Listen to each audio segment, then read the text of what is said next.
Hey folks, welcome back to Set Apart Homestead. This is Travis, and we're down at the little creek that's just down from our house. Let's see. There's a couple of the monkeys. Yeah. This one isn't on our property, but it's just kind of just a few yards away from the edge of the property. Our spring flows into this, and it comes down and cuts through this little road here. Not much of a road, a little one-lane dirt road. And all this property around here, the guy that owns all this is all butts up to our property. It's kind of our neighbor. And he lets us, says he doesn't care. You know, come down here all we want and play in it.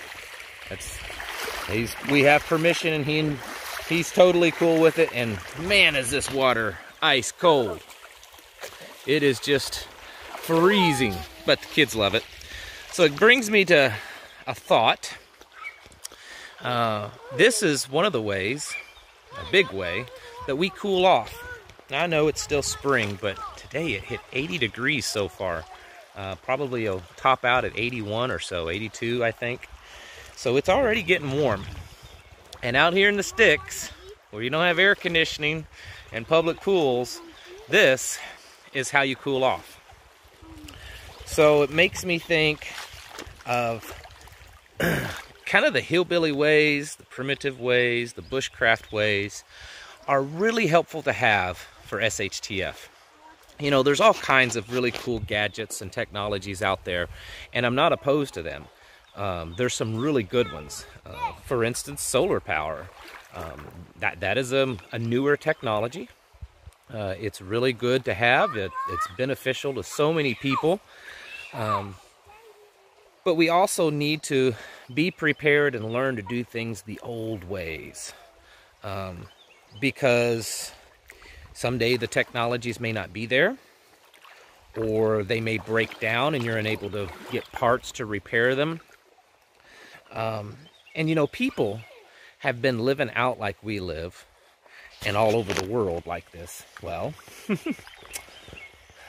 since people were made. Only have humans lived in really a sort of a technological world over the last, 75, maybe 100 years at the most.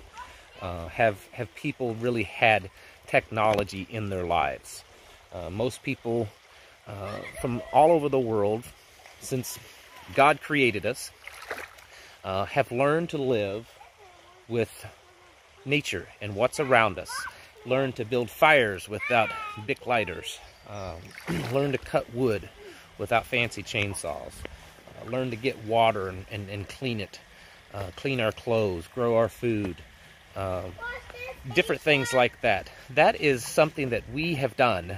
Not me, but we as people have done. Sorry, I'm just holding this. I don't have my little doohickey thing to hold it. That's something we have done for thousands of years. This, technology that makes our lives convenient. I'll admit, I'm using it right now to talk to you guys, and it makes it quite convenient. But it's not necessary to live. And so my point is, from a preparedness standpoint, while there's lots of technologies and new gadgets and gizmos that are very helpful and can really make life easy and convenient, don't get so dependent upon those things, because there's always chances that they either fail or the technology that causes them to function fails. Parts break and you cannot replace them. And so it can throw us back to living in an age where we didn't turn the thermostat down to cool off. We came out and we stuck our feet in these ice-cold spring-fed creeks. That's how we cooled off. And so it's something that we all need to be doing in our lives.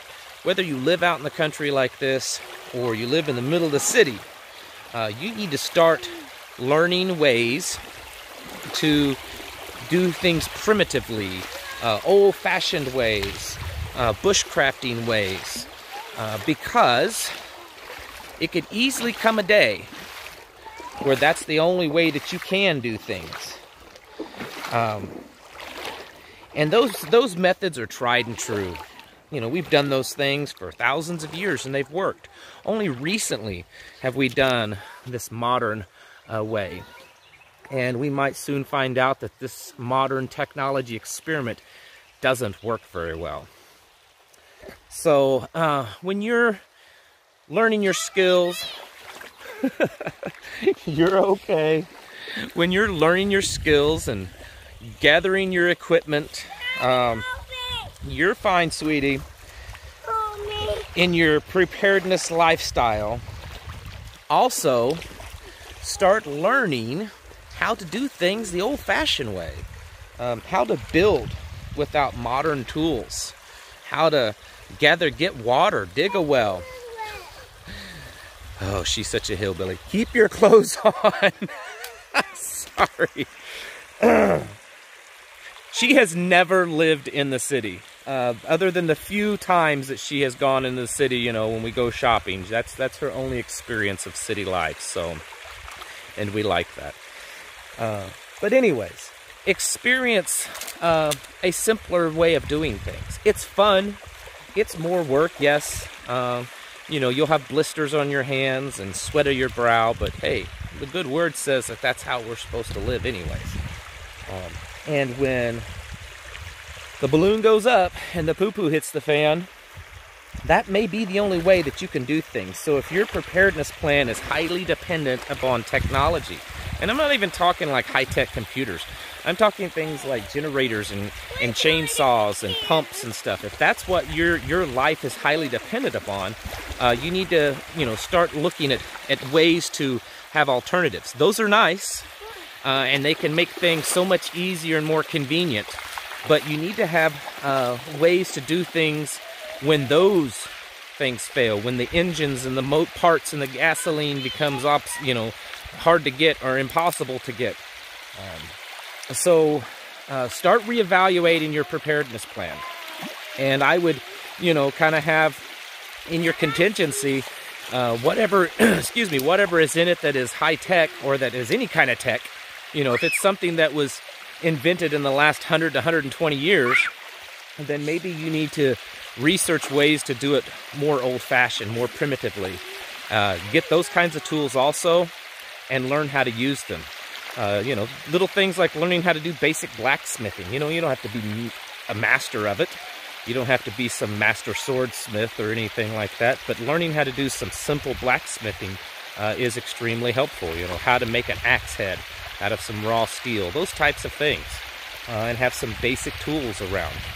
So, just like how this is how we cool off because of lack of air conditioning, we also try to research and learn other ways to do things. It doesn't mean we do those things all the time. Sometimes we do, sometimes we don't. But we have the knowledge and the ability to do things in an old-fashioned, kind of primitive, bushcraft, whatever way it is. Because you cannot depend your life on high-tech. Because there's no guarantee it'll always be there, or always work, or that you can always get the backups and the parts to repair it. So there may come a day where you are living like Little House on the Prairie or something like that. So, you know, prepare yourself by learning those old skills, at least the basics, having general concepts of how to do them, and along the way, try to collect a few old-timey tools. All right. Thank you all for watching, and I'm going to get a little wetter and play with the kids, and I'll catch you in the next video.